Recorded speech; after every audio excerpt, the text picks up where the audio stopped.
السلام عليكم سنة كasta macadka dhaqaalaha iyo nabadda IEB waxa uu soo saaraa warbixinta Global Peace Index tusmada nabadda adduunka oo cabiraysa sidee buu qaran ama khatar u yahay taasoo salka ku haysa 23 tilmaamood oo kala duwan oo ay ku jiraan argagaxa siyaasadda dhimashada dagaalada gudaha heerka dilka iyo wixii la mid ah waxay qiimaysaa 163 dal oo ka kooban in ka badan 99% dadka adduunka oo ku sugan 3 goobood oo kala duwan sida meelaha nabadda iyo amniga meelaha iska horimaadku ka socdo iyo militariga haddaba waxaan eegaynaa 10 dal ee ay u diiwaan gelisay inay adduunka ugu halis badan yihiin inkastoo Hindiya Shiinaha iyo Pakistan aysan ku jirin 10kan haddana waad la yaabi doontaa inaad ogaanto halkeebay saddexda dal kaga jiraan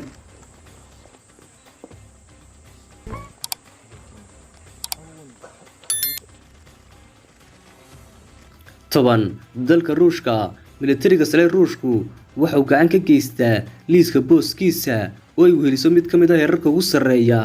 ee dhoofinta hubka 9 dalka Jamhuuriyadda Dimuqraadiyadda Congo Republic Democratic of Congo hay'adda qaxootiga ee DRC waxay markhaati ka tahay in mudaharaadyo badan ka dhacay wadanka oo badiba isku bedel rabshado heerka faldambiyadu aad buu sareeyaa marka laga faldambiyeedyada sida soo gelitaanka guryaha hubaysan dhaca weerarada oo laga dhigo kiiska ugu sareeya inta waxa si dheer booliisku ma haystay la dhaqaale oo si wax ka oo uga jawaabo faldambiyada 8 dalka Liibiya dalka waqooyiga Afrika waxa soo maray heerar sare oo dambi ah kacdoon shacab afduub iska horimaad hubaysan iyo argagixisinimo rabshadaha ka socda Liibiya inta badan waxa sababa milishooyinka iska soo horjeeda oo sii socda 7 dalka Jamhuuriyadda Afrikada Dhexe Central African Republic fowda ayaa ka jirta wadanka inkastoo heshiis nabadeed la saxeexday 2017kii isku dhacyada ayaa wali u dhaxeeya mucaaradka xulafada Seleka iyo maleeshiyadka anti-Balaka ee wadankaas colaadda ayaa barakicisay 620,000 oo qof gudaha waxaana abuurmay 570,000 oo qaxoonti ah oo tagaya dalalka deriska ah 6 dalka Soomaaliya maqnaanshaha ciidamada booliska abaaraha jira iyo cuniyarada ayaa isku darsamay jawiga aan xasiloonay iga jira dalka waxay leedahay khataraaftu oo aad u sareeya weerarada argagixisaduna waxay ku badan yihiin garoomada diyaaradaha dhismooyinka dawladaha hoteelada iyo maqaaxiyaha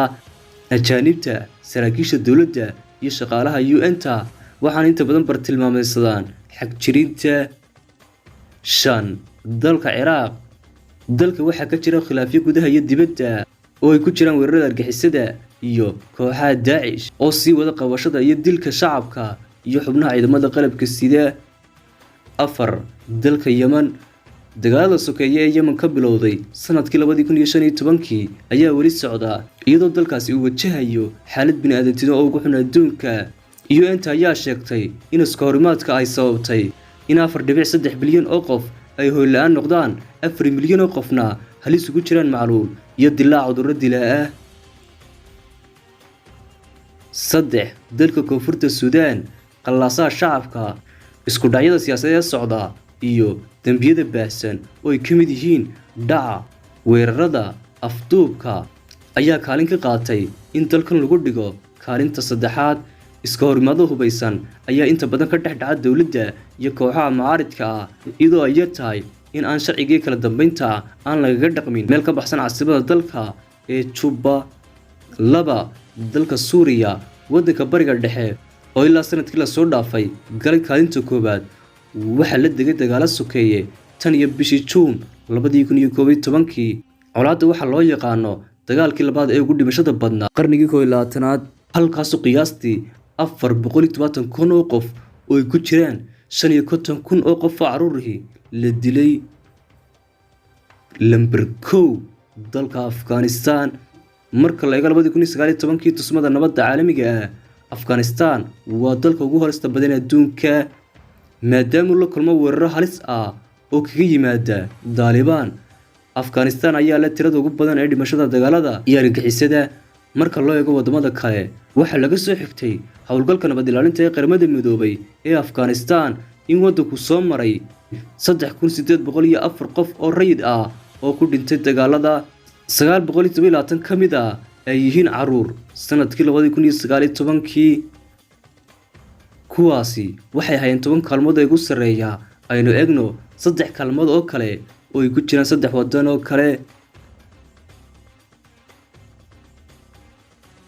COVID-19 dalka Pakistan tirada badan ee weerarada argagixisada heerka dambiyada iyo dawladda oo xasiloonayn ayaa dalka horseeday kaalinta COVID-19 23 dalka Hindiya dambiyada ka dhanka haweenka rabshadaha ka dhashay khilaafyada diinta iyo musuqmaasuqa ayaa ka qayb qaatay inuu dalku galo kaalinta 23aad ee liiska Afrika dalka Shiinaha waxa uu ku jira booska Afrika maadaama wadanku hoos u dhigay howlgalo badan oo sharci darro ah gaar ahaan kuwa ku lug lahaa hubka waxa rajeenaya in wadamo badan wax badan ka ogaatay wassalaamu calaykum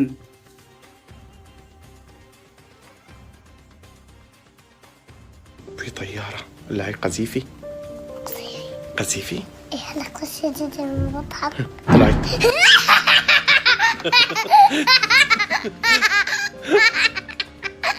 كيف ضحك معه قذيفي كيف ضحك